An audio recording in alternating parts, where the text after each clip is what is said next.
மக்களின் குரலை விஜய் சருடன் பிரதிபலிப்பார் என நிகழ்ச்சியின் புரோமோவை சுட்டிக்காட்டி குறிப்பிடுகின்றனர் நிகழ்ச்சி தொடர்புடையவர்கள்.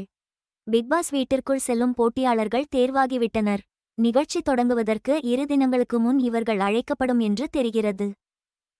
நமக்கு கிடைத்த தகவல்களின் அடிப்படையில் யார் யார் செல்ல இருக்கிறார்கள் என்பதை ஏற்கனவே எக்ஸ்க்ளூசிவ் செய்தியாக வெளியிட்டிருந்தோம். தற்போது கடைசி நிமிடத்தில் நிகழ்ச்சிக்குள் என்ட்ரியான சிலர் குறித்த தகவல்களும் கிடைத்துள்ளன. பிக்பாஸ் நிகழ்ச்சியை பொறுத்தவரை எல்லா சீசனிலும் இசை தொடர்பான ஒருவரை பிக்பாஸ் வீட்டுக்குள் அனுப்பி வைப்பதை வழக்கமாக வைத்திருக்கிறார்கள். இந்த சீசனில் பால் டப்பா என தன்னை அழைத்துக் கொள்ளும் அனீஸ் பிக் பாஸ் செல்வது உறுதியாகிவிட்டதாம். அவர் ஆடியோ லாஞ்சுக்கு கூப்பிட்டால் வர மறுக்கிறார் என சமீபத்தில் குற்றச்சாட்டுக்கு ஆளானாரே அவரேதான். பிக் பாஸ் வீட்டுக்கு செல்ல இவர் தயாராகிவிட்டதாக உறுதியான தகவல்கள் தெரிவிக்கின்றன.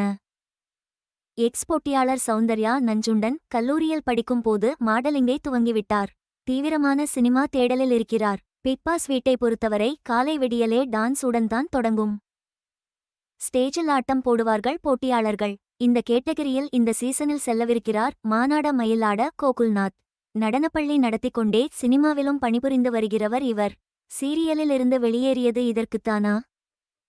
விஜய் விஷால் பிக்பாஸ் சீசன் 8 ஒரு போட்டியாளர் என்கிறார்கள்.